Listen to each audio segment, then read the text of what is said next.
गरीब आदमी बद्दू रात के वक्त, वो कहीं बेचारा सुबह से चला था, मदीने पहुंचते उसे रात हो गई।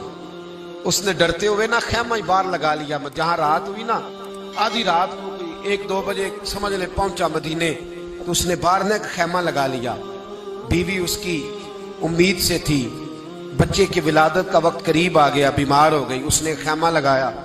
बीवी अंदर है, हजरत उमर फारूक गश्त पे थे रात को, साथ एक गुलाम था।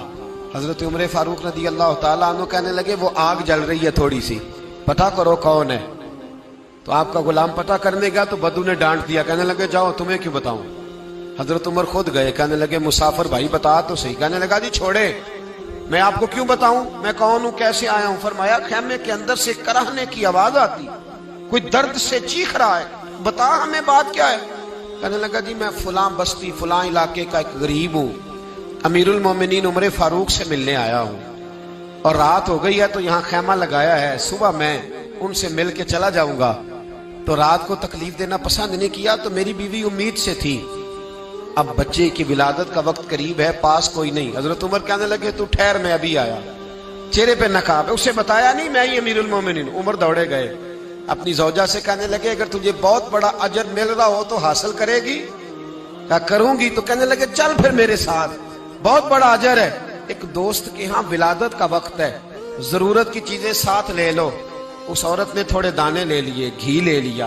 हजरत उमर से कहने लगी लकड़ियां इकट्ठी कर ले।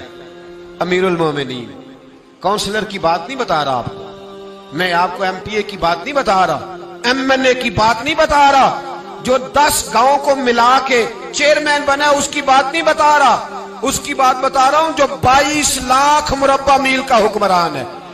उसकी बात बता रहा हूं जो गली से गुजरे तो शैतान रास्ता ही बदल जाता है।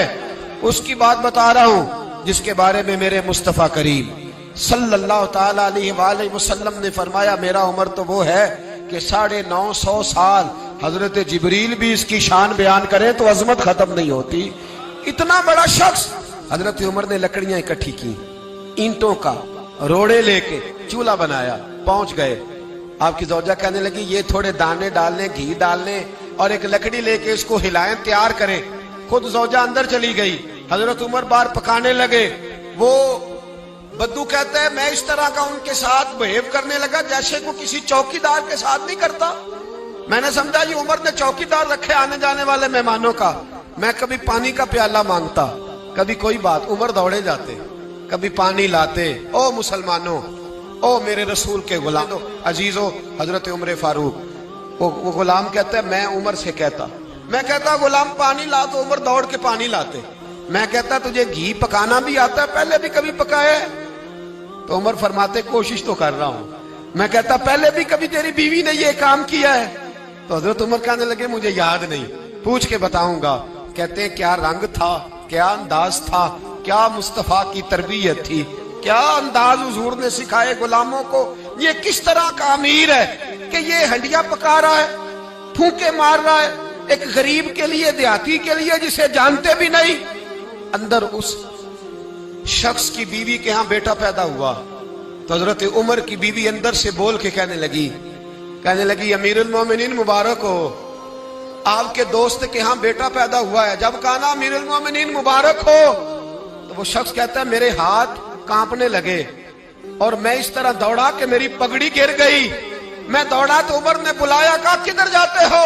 कहने लगा आप अमीरुल मोमिनीन हैं, आप अमीरुल मोमिनीन, आप उमर हैं। कैसर और किसरा जिसके नाम से कांपे आप वो हैं, जिसे मुस्तफा ने दुआ मांग के अल्लाह से मांगा वो वाले उमर है आप, जिसके लिए अलीउल मुर्तजा फरमाते मैं रोज दुआ करता हूं वो वाले उमर है, जिसके बारे में अबू बकर सिद्दीक ने फरमाया था कि मैं अल्लाह से कहूंगा मौला जो तेरे महबूब की उम्मत के हक में सबसे बेहतर था मैं उसे खलीफा बना के, वो वाले उमर है। उमर अमीरुल मोमिनीन की बीवी वो तो खातून अव्वल होती है, वो तो मलका होती है, और तेरी बीवी दाई बनकर एक गरीब के बच्चे के पास बैठी रही विलादत के वक्त। उमर अमीरुल मोमिनीन होके तेरी दाढ़ी सारी धुएं से भर गई तो ड्यूटी करता रहा। तो सैयदना उमर रो पड़े और उस बद्दू को सीने से लगा के कहने लगे तुझे पता नहीं तू कहां आया है, اس شہر کا پتہ ہے؟ اس نے کہا حضور کہاں ہے؟ فرمایا یہ میرے نبی کا مدینہ ہے، یہ مصطفیٰ کا مدینہ ہے، یہاں امیروں کا استقبال نہیں ہوتا، یہاں غریبوں کے استقبال ہوتے۔ یہاں حضور نے اس اسٹیٹ پہ میرے رسول پاک نے وہ والا رنگ دیا ہے کہ اب غریب سر اٹھا کے جینے لگے ہیں، اب مزدوروں کو عزتیں ملنے لگی ہیں، اب یتیموں نے سر اٹھا لیا ہے کہ ہمارا کوئی سننے والا